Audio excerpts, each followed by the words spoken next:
Salut à toi, aujourd'hui on va parler des muscles fessiers, comment réussir à avoir un beau fessier, quels sont les meilleurs exercices pour le développer. J'ai déjà fait une vidéo sur comment prendre des fessiers, je t'invite à aller la voir. Je parle dans cette vidéo de conseils qui vont te permettre de réussir à les développer autre que par rapport à l'anatomie, parce qu'aujourd'hui dans cette vidéo je vais te présenter les différents muscles fessiers et leur anatomie. Les muscles fessiers peuvent être superficiels comme le grand glutéal ou plus profond comme le piriforme. Dans cette vidéo, je vais te parler de 3 muscles superficiels. Pour commencer, le grand glutéal, je pense que c'est le plus connu, c'est le plus superficiel des muscles. Ce muscle va s'attacher au niveau de l'os coxal, du sacrum et du coccyx. Ensuite, il se divise en 2 faisceaux différents, donc qui s'attachent à 2 endroits différents au niveau de la jambe. Le faisceau superficiel va s'attacher au niveau de l'aponévrose du moyen glutéal et également au niveau du fascia lata. Le faisceau profond va s'attacher au niveau de la ligne âpre du fémur.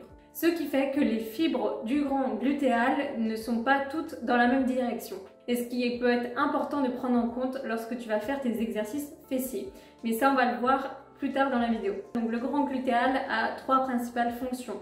La stabilisation des hanches, l'extension de hanches et la rotation latérale. Ensuite, le deuxième muscle, c'est le moyen glutéal qui est sur la face externe de la hanche. Il ne va pas être totalement recouvert par le grand glutéal. Donc lui aussi va avoir une fonction de stabilisation de la hanche. Il va également avoir une fonction de rotation interne et externe de la cuisse et également une abduction. Et le troisième muscle superficiel, ça va être le petit glutéal qui va ressembler au moyen glutéal car il est juste en dessous de celui-ci mais il est beaucoup plus fin. Il va également avoir cette fonction de stabilisation de la hanche. Il va avoir également les mêmes fonctions du moyen glutéal, mais également un rôle de fléchisseur de hanche. Maintenant, je vais plutôt te parler du grand glutéal, car c'est le muscle le plus important, le plus imposant. C'est celui qui va te faire cette belle forme de fesses bombées.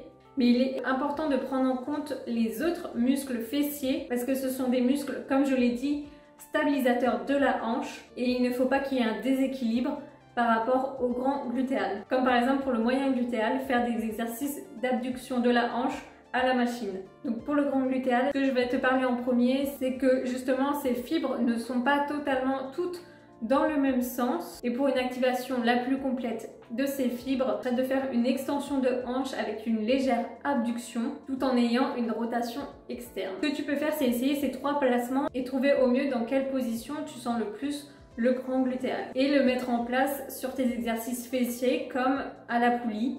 Ensuite, ce que j'ai trouvé d'intéressant, c'est une étude d'EMG sur le grand glutéal qui a montré une plus grande activation justement de ce muscle par une hyperextension des hanches. Donc, les exercices qui demandent une extension de hanches sont le Romanian deadlift, le hip thrust, le back extension aussi, que tu peux faire en justement pensant à arrondir un peu le dos, plier légèrement les genoux et mettre justement tes pieds en rotation externe. Une autre étude a justement regroupé différentes études sur les différents exercices pour l'activation des fessiers. Elle a noté les exercices qui avaient la plus grande activation des fessiers. Donc comme tu peux le voir, c'est beaucoup des exercices de step up qui sont en premier. On peut retrouver également le hip thrust, le split squat, les fentes. Ce qui va être important de prendre en compte dans cette étude, c'est de ne pas prendre juste les exercices au plus haut qui ont une meilleure activation, car tu peux très bien avoir des exercices avec une moins bonne activation dans ces études,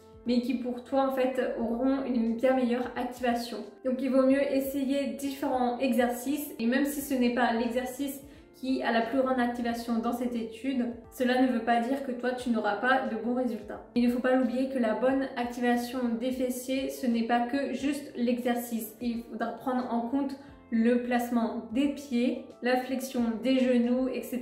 C'est comme pour un hip thrust, si les pieds sont beaucoup plus éloignés et ne sont pas perpendiculaires au niveau des cuisses, genoux, tu vas beaucoup plus solliciter tes ischios. Et comme je l'ai dit dans mon ancienne vidéo pour prendre des fessiers, ce qui va être important, c'est la surcharge progressive, de manger suffisamment, le poids que tu vas mettre, l'intensité et le volume que tu vas mettre dans ton programme pour tes fessiers. Si tu as aimé cette vidéo, n'hésite pas à t'abonner et à liker.